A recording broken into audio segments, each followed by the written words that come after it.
Hello everyone, please welcome to my channel Jay Hunter Boro Legal Forum. আজি মই আপোনালোকৰ আগত এটা সাবজেক্ট মেটাৰ জাস্ট ডিসকাশন কৰিম। কাইন্ডলি আপোনালোকে এটা ফিডবেক দি দিব। এয়া শুনকচোন এই ভিডিঅ'টো।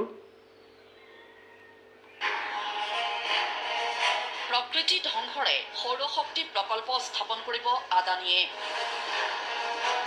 পৰিৱেশ ধ্বংস কৰি কাৰ্বি আংলঙত সেউজ শক্তি উৎপাদনৰ প্ৰকল্প নিৰ্মাণৰ অনুমতি দিছে ৰাজ্য চৰকাৰে।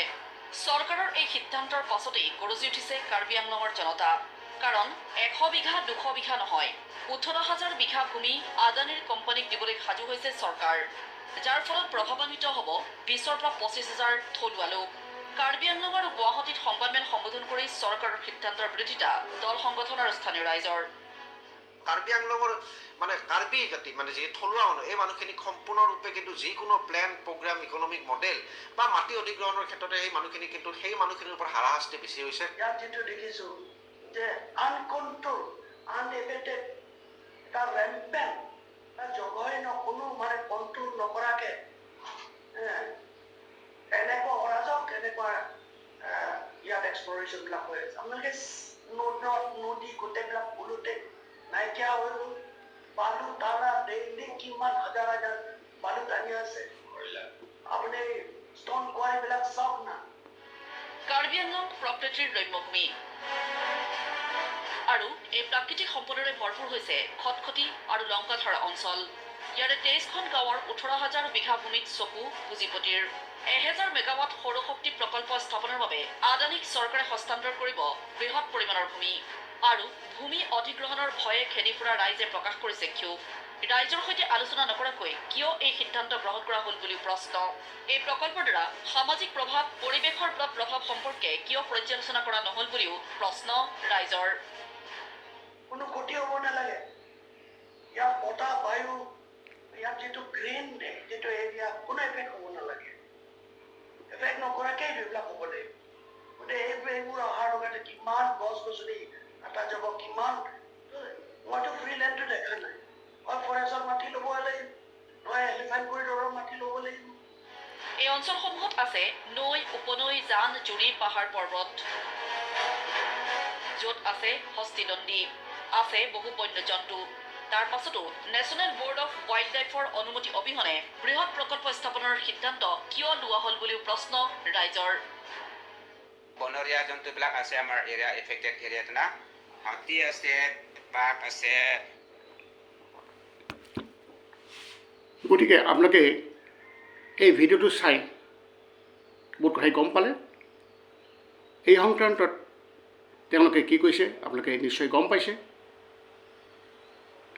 মোৰ মনত কি খেলাইছে এই ভিডিঅ'টো চাই, যে কাৰ্বি আংলং ইমান এটা ধুনীয়া বননীয়া এটা ৰম্যভূমি, ফ্ল'ৰা ফনা, গছ গছনি, জীৱ জন্তু, নদ নদী, আৰু প্ৰাইমেৰিলি কাৰ্বি পিপল, so simple, so gentle tribal people. গতিকে গভৰ্ণমেণ্টে 100 বিঘা নহয়, 200 বিঘা নহয়, 500 বিঘা নহয়, 18,000 বিঘা অফ লেণ্ড ইকুৱেশ্যন কৰিবলৈ গৈ আছে আৰু সৌৰ শক্তি প্ৰকল্প স্থাপন কৰিবলৈ গৈ আছে। অ'কে ফাইন, গভৰ্ণমেণ্টে ডেভেলপমেণ্ট কৰি আছে আৰু কৰিব। কিন্তু এই ডেভেলপমেণ্টৰ ধৰি পেলাই যাতে কাৰ্বি পিপুলখিনি ডিষ্টাৰ্ব নহয়, সেইটো গভৰ্ণমেণ্টে অলপ চিন্তা কৰি চালে ভাল হয় বুলি আমি ভাবোঁ। As a general people, general public, I am also of the same view that Karbi people should not be disturbed. Karbi Anglong should be preserved. The Karbi Anglong natural resources should not be disturbed. গতিকে এইখিনি কথা মনত পৰি পেলাই, মনত ৰাখি পেলাই গভৰ্ণমেণ্টে যাতে এই প্ৰকল্পটো অন্য স্থানত স্থাপন কৰে, সেইটো আমি ভাবোঁ। ইণ্ডিয়া গভৰ্ণমেণ্টে যেনেকৈ আন্দামান নিকোবৰ আইলেণ্ডত দ্য নৰ্থ চেণ্টিনেল দ্বীপটো যেনেধৰণৰ প্ৰিজাৰ্ভ কৰি ৰাখিছে, ঠিক তেনেকৈ আছাম গভৰ্ণমেণ্টে যাতে কাৰ্বি আংলং প্ৰিজাৰ্ভ কৰে, কোনো ডিষ্টাৰ্ব নকৰে, আৰু এই প্ৰকল্পটো অন্য ঠাইত যেনে মিডিল আছাম, যেনে ৰহা, য'ত নেকি তেখেতসকলে in the mean time Ayurvedic চিকিৎসালয় বনোৱাৰ এটা যোজনা চলাইছিলে। সেই ৰহা অঞ্চলত, মিডিল আছামৰ যিকোনো অঞ্চলত এই প্ৰকল্পটো স্থাপন কৰাৰ ব্যৱস্থা কৰিব পাৰে বুলি আমি ভাবোঁ।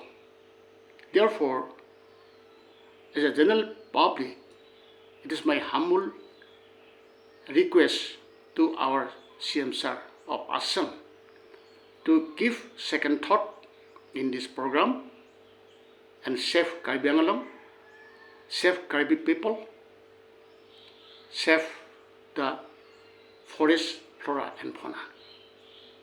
Thank you, sir.